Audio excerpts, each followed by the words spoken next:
Supreme court of Pakistan से जुड़ी हुई एक अहम डेवलपमेंट, और वो डेवलपमेंट ये है कि मखसूस नशिस्तों का तफसीली फ़ैसला जारी कर दिया गया है। जैसा कि आपको इल्म है कि 27 जून को इसका मुखसर आर्डर आया था और वो मखसूस नशिस्तें तहरीक इंसाफ को देने का जो फ़ैसला था उसे कलअदम करार दे दिया गया था, और नज़रसानी अपीलों पर कॉन्स्टिट्यूशनल बेंच ने जो है ये नशिस्तें तहरीक इंसाफ और सुन्नी इत्तेहाद कौंसिल के अलावा दीगर पोलिटिकल पार्टीज़ को देने का जो है वो हुक्म जारी किया था। तो तफसीली अब आज जो है वो तफसीली फ़ैसला जारी किया गया है। ये फ़ैसला 47 सफ़हात पर मुश्तमिल है। जस्टिस जमाल खान मंदोखेल और जस्टिस मोहम्मद अली मज़हर के अलग अलग वजूहात जो हैं वो तहरीर की जाएंगी उनकी जानिब से। तफसीली फ़ैसले में जस्टिस आयशा मलिक और जस्टिस अकील अब्बासी का इख्तलाफी नोट भी शामिल है। ये वो दो जज हैं, जस्टिस आयशा और जस्टिस अकील अब्बासी, जिन्होंने जब ये लार्जर बेंच, ये कॉन्स्टिट्यूशनल बेंच बढ़ना था, तो उन्होंने इसमें पहले दिन ही अपना माइंड वो डिस्क्लोज़ करके कहा था कि ये नज़रसानी दरख्वास्तें नाकाबिल समाअत हैं, और इनके बकौल जो जस्टिस मंसूर अली शाह का 8 जजेस वाला फ़ैसला है वही फ़ैसला दुरुस्त है। तो इन्होंने अपना इख्तलाफी नोट उस टाइम भी लिख दिया था। बहरहाल अब तफसीली फ़ैसले में भी वो शामिल किया गया है। जस्टिस सलाउद्दीन पंवर का भी समाज से अलग होने की वजूहात एक अलग नोट में शामिल हैं। सुप्रीम कोर्ट ने नज़रसानी दरख्वास्तों को मंजूर करते हुए 27 जून को जो है वो फ़ैसला सुनाया था। फ़ैसले में कहा गया है कि रिव्यू पटिशन नज़रसानी दरख्वास्तें सिर्फ आइनी बेंच ही सुन सकता है। 13 रुकनी आइनी बेंच के सामने नज़रसानी दरख्वास्तें समाअत के लिए मुकर्रर की गई थी। आइनी बेंच के 11 जजों ने फ्रीकैन और अटारनी जनरल और एडवोकेट जनरल्स को नोटिस जारी करने का जो है वो हुक्म दिया। बेंच के 2 अरकान आयशा मलिक और अकील अब्बासी ने मुख्तलिफ राय दी और रिव्यू पटिशन उन्होंने मुस्तरद कर दी थी। 2 जजेस ने हतमी फ़ैसला सुनाकर मज़ीद कार्रवाई में हिस्सा नहीं लिया। मखसूस नशिस्तों के 12 जुलाई 2024 के अक्सरियती फ़ैसले में नई टाइम लाइन्स मुकर्रर की गई थी। ये अब वो कह रहे हैं कि मंसूर अली शाह का वो जो A187 के तहत दिया हुआ कंप्लीट जस्टिस जो उन्होंने तहरीक इंसाफ के लिए किया था, कि उसमें उन्होंने नई टाइम लाइन्स दे दी थी जो कि गैर आइनी है। इलेक्शन जब हो चुके हैं तो इलेक्शन होने के बाद मामला डिफरेंट हो जाते हैं।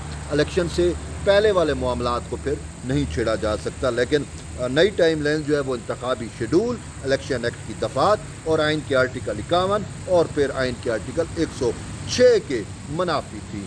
आइन और कानून के बरखिलाफ माजी से मुअस्सर नई टाइम लाइन सिर्फ मुकन्नन का इख्तियार है, अदालत का इख्तियार नहीं है। यानी कि वो जो मंसूर अली शाह साहब ने घड़ियाँ रिवर्स की तहरीक इंसाफ को रिलीफ देने के लिए, उस पर ये बात कह रहे हैं, उस पर ये सुप्रीम कोर्ट का कॉन्स्टिट्यूशनल बेंच ये कह रहा है कि ये इख्तियार जो है माजी से उसके इतलाक़ का इख्तियार सिर्फ पार्लिमान को है जो कानून साजी करती है। पार्लिमान के अलावा यानी मुकन्ना को है, आपको मुझे यानी सुप्रीम कोर्ट को, हाई कोर्ट को ये इख्तियार नहीं है। और नई टाइम लाइन मुकर्रर करने की हिदायत के ज़रिए अदालत ने अदालती इख्तियार से तजावुज़ किया। अब ये कह रहे हैं कि जस्टिस मंसूर अली शाह का 12 जुलाई का जो फ़ैसला है मखसूस नशिस्तें तहरीक इंसाफ को देन करने वाला, वो जो है अदालती जुरिस्डिक्शन, अदालती दायरा इख्तियार से तजावुज़ है, क्योंकि सुप्रीम कोर्ट कॉन्स्टिट्यूशनल कोर्ट तो है, ये मुकन्ना नहीं है, ये आइन साजी नहीं कर सकती। लेकिन मंसूर अली शाह की जानिब से की गई आइन साजी जो है मावरा आइन है, वो आइन को रीराइट करने के मुतरादिफ है। फ़ैसले में कहा गया है कि अक्सरियती फ़ैसले में अदालत ने दायरा इख्तियार से बाहर जाकर इक़दाम किए और आइन के आर्टिकल 175(2) की सरीहन खिलाफ वर्जी की। ये पूरी फ़ैसला जो है बेसिकली ये मंसूर अली शाह के ख़िलाफ़ एक चार्ज शीट है कि उन्होंने किस तरीके से आइन शिकनी की, उन्होंने किस तरीके से मावरा आइन इक़दाम किए, उन्होंने किस तरीके से अदालती जुरिस्डिक्शन का गलत इस्तेमाल करके तहरीक इंसाफ के लिए एक खसूसी रिलीफ जो है वो क्रिएट किया। तो बहरहाल आगे फैसले में है कि नई टाइम लाइन्स हिदायत न सिर्फ आइनी और कानूनी दिफात की खिलाफ वर्जी हैं, बल्कि आइन में दर्ज इख्तियारात की अलहदगी के असूल को भी पामाल करती हैं। अदालत ने अपने वाज़े हदूद से आगे बढ़कर कानून साजी के میدان میں مداخلت کی ہے. یعنی کہ یہاں پہ جج صاحبان یہ کہہ رہے ہیں کہ 8 ججز کا منصور علی شاہ کا وہ جو فیصلہ ہے وہ عدالتی اختیارات سے تجاوز کرتے ہوئے مقننہ پارلیمنٹ کے اختیارات میں مداخلت کی گئی ہے. پارلیمنٹ اب دیکھیں یہ ہم تو اس ٹائم بھی کہتے تھے. تو بہرحال آج سپریم کورٹ کے کانسٹیٹیوشنل بینچ نے بھی وہی باتیں کہہ دی ہیں. پھر یہ ہے کہ 12 جولائی 2024 کا اکثریتی فیصلہ آئین میں دیے گئے جمہوری اقدار اور اصولوں کی بھی خلاف ورزی تھا. یعنی کہ 8 ججز کا تحریک انصاف کو مخصوص نشستیں دینے کا فیصلہ آئین میں دیے گئی جمہوری اقدار اور اصولوں کی بھی خلاف ورزی تھا. آگے وہ یہ ہے کہ مخصوص نشستوں پر انتخابات بلا شبہ بالواسطہ اور بلا شبہ تناسبی نمائندگی کے اصولوں پر مبنی تھے.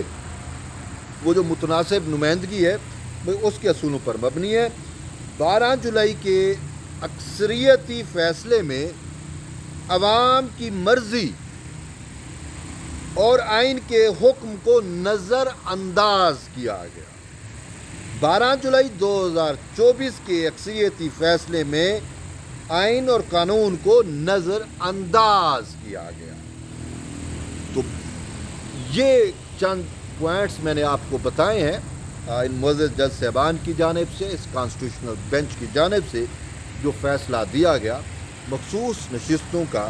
اس فیصلے سے تو یہی لگ رہا ہے کہ جو 8 ججز کا منصور علی شاہ صاحب کا فیصلہ ہے وہ آئین سے تجاوز ہے, وہ قانون سے تجاوز ہے, وہ عدالتی دائرہ اختیار سے تجاوز ہے, اور پھر وہ فیصلہ دیتے ہوئے آئین کی متعدد شکایات جس میں آرٹیکل 175 کی شق 2 ہے اور 105, 51, 106 یہ جو ڈیفرنٹ آرٹیکل جو میں نے پہلے پڑھے ان سب کی خلاف ورزی کی گئی. یعنی آئین کی خلاف ورزی کر کے پارلیمان کا اختیار استعمال کر کے تحریک انصاف کے لیے ریلیف کریٹ کیا گیا, آئین شکنی کر کے ریلیف کریٹ کیا گیا, آپ یوں کہہ سکتے ہیں. تو یوں فیصلہ تو کب کا ختم ہو چکا, مخصوص نشستیں بھی حکمران اتحاد کو مل چکی اور پارٹی تناسب سے, لیکن وہ جو فیصلہ 8 ججز کا تھا وہ فیصلہ جو اس ٹائم جس کو جو لوگ کہہ رہے تھے یہ درست فیصلہ ہے, ہم اس ٹائم بھی کہہ رہے تھے یہ غلط ہے, اور اس ٹائم جسٹس امین الدین خان اور جسٹس نعیم اختر افغان کا ایک نوٹ آیا تھا, یا اس ٹائم آپ اختلافی فیصلہ آپ کہتے ہیں, اختلافی نوٹ کہہ لیں, انہوں نے اس ٹائم بھی کہہ دیا تھا یہ فیصلہ غیر ہے. بہرحال پھر اس کو لگنے نہیں دیا گیا, منصور علی شاہ کی سیاستیں رہیں, پارلیمان جب ان ایکشن آتا وہ وضاحتیں کرتے رہے, 26ویں ترمیم کے خلاف روڑے اٹکاتے رہے. بہرحال جو بھی اٹیمپٹس کی صحیح منصور علی شاہ صاحب نے وہ ساری غارت ہوئیں, اور پھر یہ مخصوص نشستیں کانسٹیٹیوشنل بینچ نے دوبارہ پی ٹی آئی سے لے کر دوبارہ اس حکمران اتحاد کو دی, جو آئین اور قانون کے مطابق فیصلہ تھا وہی کیا. اور یہی آج جو ہے اس تفصیلی فیصلے میں لکھا ہوا ہے کہ وہ 12 جولائی والا فیصلہ نامناسب تھا, غیر قانونی تھا, غیر آئینی تھا, اختیارات سے تجاوز تھا. تو بہرحال یہ اب تک کی اہم ڈیولپمنٹ تھی. فیصلے کی تو کریکشن ہو گئی ہے. آپ اپنا فیڈ بیک ضرور دیں. ملتے ایک نئی ویڈیو میں, تب تک اجازت دیں. اللہ حافظ.